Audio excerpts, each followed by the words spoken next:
Welcome to Learn Short and Typing with VIKAS Sir.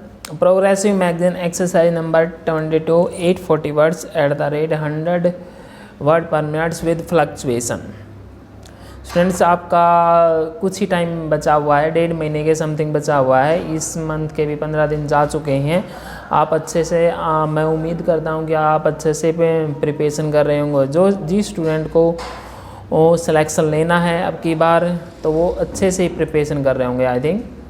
तो इसी के साथ शुरुआत करते हैं हम अपनी डिक्टेशन को। आप ध्यान से सुनिए और इसको आप ध्यान से टाइप कीजिए। So be ready, start.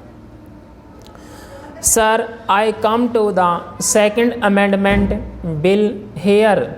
The Honorable Minister wants to make an improvement. I very well understand it and to some extent it is welcome. He wants to cover an employee who has interrupted service and that interruption in service being created as a result of his absence without leave from service. The amending bill proposes to include this interrupted period of service of such an employee within the meaning of continuing service for the purpose of payment of gratuity.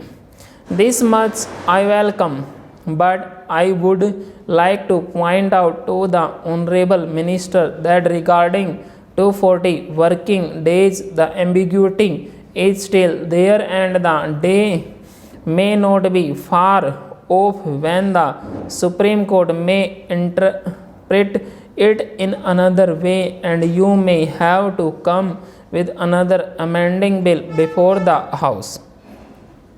So that ambiguity should have been cleared by you. Here again I beg to submit the Honorable Minister makes a provision which is entirely detrimental to the interests of the worker working in the factory or in some other establishment. Sir, I would like to draw the attention of Honorable Minister. Of course, he knows everything what is contained in the bill that on page 2 of Payment of Gratuity Amendment Bill 1984 it says that being absence in respect of which an order imposing a punishment or penalty or treating the absence as break in service has been passed in accordance with the standing orders, rules or regulation, etc. Here again an unscrupulous employer, the number of whom is not small in our country, of course may take advantage of this provision and for some reason or other even on flimsy or false grounds may impose a break in service of an employee every 4 years and thereby deprive the employee of his legitimate claim of gratuity. So this provision should not have been there and I would submit to the Honorable Minister that the entire stipulations within bracket in this section 2A should be deleted for the workers working in factories if we want to do something better for the workers working in factories in some other establishments. Madam, I would like to submit that the Payment of Gratuity Act is now about a decade, more than a decade old, and this act seeks to provide a teeny dose of social security to working population. Further, I would like to draw the attention of the Honorable Minister to the fact that the working of this act, the experience of the working of this act, the Payment of Gratuity Act 1972 for the last 12 years has not been too much success. There are certain drawbacks, flaws and lacunae in the Payment of Gratuity Act 1972 and with these drawbacks and flaws and act is becoming less meaningful to the workers for whom this act is meant.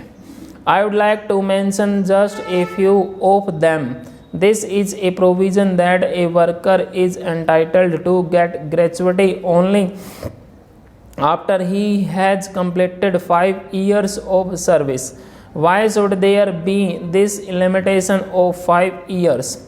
Let us take an example. Let us say a worker becomes disabled after 3 years of service.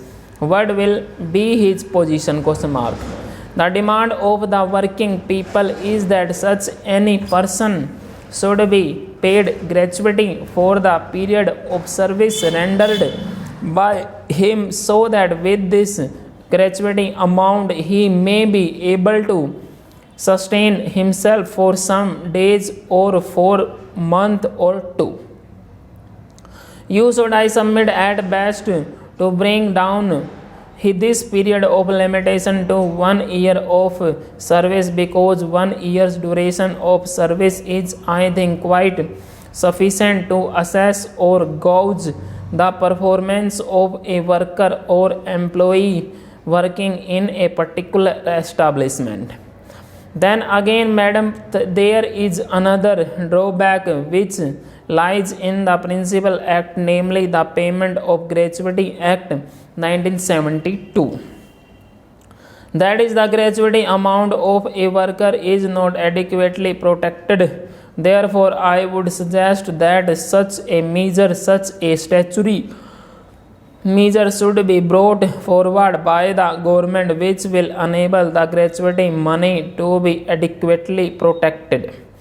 There has been a consent demand from different sections of the workers that a gratuity fund should be created like the Provident Fund, with this difference that in the gratuity fund only the employer will be required to deposit his portion of the money. This fund should be kept quite apart by the employer for the payment of gratuity, and under no circumstances the employer shall be allowed to use the gratuity money for his own purpose. Such an arrangement should have been made in the Gratuity Act. Now there is another thing, madam, which I would like to point out. Under the present provision, an employee is entitled to gratuity if he works or serves in an establishment which has at least 10 employees. At least you have made an amendment that initially it should be 10. That is not fair. Full stop.